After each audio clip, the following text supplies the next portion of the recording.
প্রবল শীতে যখন কাঁপছে গোটা বাংলা, পারদ যখন 8 থেকে 9 ডিগ্রির আশেপাশে, ঘন কুয়াশায় মোড়া চারিদিক, ভাগীরথীর কনকনে ঠান্ডা জলে অনুকূল সাঁতারু সায়নী ঘোষের।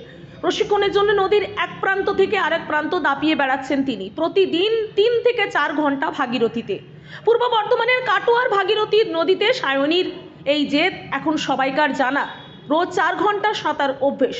চলতি বছরেই নিউজিল্যান্ডের কুক স্ট্রেইট ও আয়ারল্যান্ডের নর্থ চ্যানেলে নামতে চলছেন সায়নী দাস। কনকনে ঠান্ডাতেও তার ভ্রুক্ষেপ নেই, বরং আরও বেশি করে এই পরিবেশটাকে মানিয়ে নিতে বেশ কয়েক ঘন্টা অনুশীলন করে চলেছেন তিনি। তাকে সহযোগিতা করে চলেছেন বাবা রাধেশ্যাম দাস। সপ্তসিন্ধু জয়ের লক্ষ্যে কালনা শহরের বারুইপাড়ার বাসিন্দা সাঁতারু সায়নী দাসের আগে ইংলিশ চ্যানেলে পাশাপাশি ক্যাটলিনা ও মার্কিন মুলুকের মলকায় চ্যানেল জয় করে বিদেশের মাটিতে তেরঙ্গা পতাকা উড়িয়েছিলেন। সেই লক্ষ্যে তিনি আবার আগামী 31শে মার্চ থেকে 5 এপ্রিলের মধ্যে নিউজিল্যান্ডের কুক স্ট্রেইটে নামতে চলেছেন। এই সফর শেষ হতে না হতে আয়ারল্যান্ডের নর্থ বা আইরিশ চ্যানেলে নামতে, যেখানে তিনি আবার জুলাই মাসে রওনা দেবেন, যা চ্যালেঞ্জের রীতিমতো। দুই চ্যানেলে রয়েছে বরফের মতো ঠান্ডা জল, ভয়ঙ্কর স্রোত, প্রবল হাওয়া, তার উপরে কম সময়ের ব্যবধানে নিজেকে ফিট রাখাটাও বেশ কঠিন। নিজেকে ফিট রাখতে ডায়েট চার্ট থেকে অনুশীলন চার্টেও অনবরত শাসন করে চলেছেন 26 বছর বয়সের বঙ্গতনয়া। অন্যদিকে ওই দুই দেশের আবহাওয়া ও জলের তাপমাত্রাকে মানিয়ে নিতে কালনার গঙ্গার ঠান্ডা জলে নিয়মিত অনুশীলনে সায়নী। বরফের মতো ঠান্ডা জল যে তার প্রস্তুতির অনুকূল তা বলতেও ভোলেননি। সায়নী কি জানালেন আমরা শুনে নেব। আগামী আমার যে দুটি চ্যানেল রয়েছে, নিউজিল্যান্ডের কুক স্ট্রেট, সেটা আমরা বেরোচ্ছি 15ই মার্চ কলকাতা থেকে।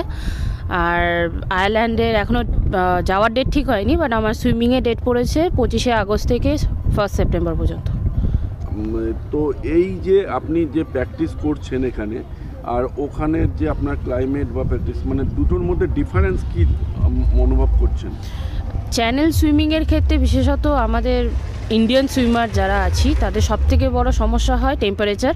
কারণ ভারতবর্ষে যে টেম্পারেচার থাকে আর আমরা যে চ্যানেলে যাই সেখানকার টেম্পারেচারের মধ্যে বিস্তর ফারাক থাকে।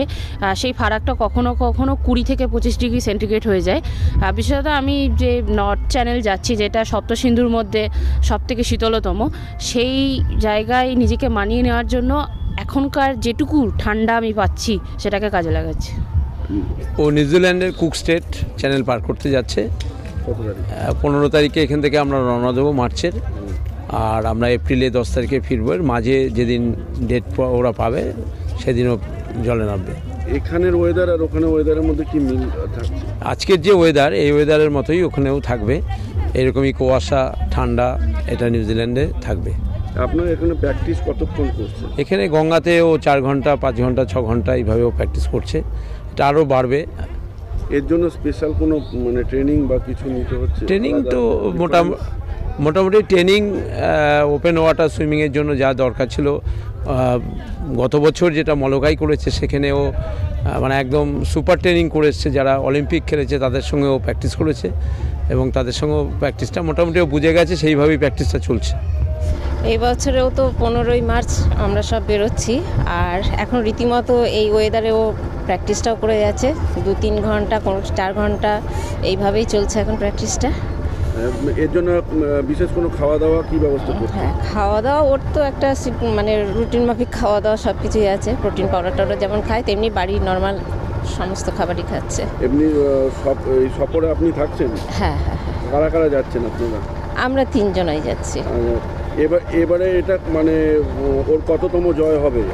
হ্যাঁ, এটা করলে সপ্তসিন্ধু 4 নম্বর চ্যানেল জয় হবে। পূর্ব বর্ধমান থেকে পাপাই সরকারের রিপোর্ট, নূতন ভোর।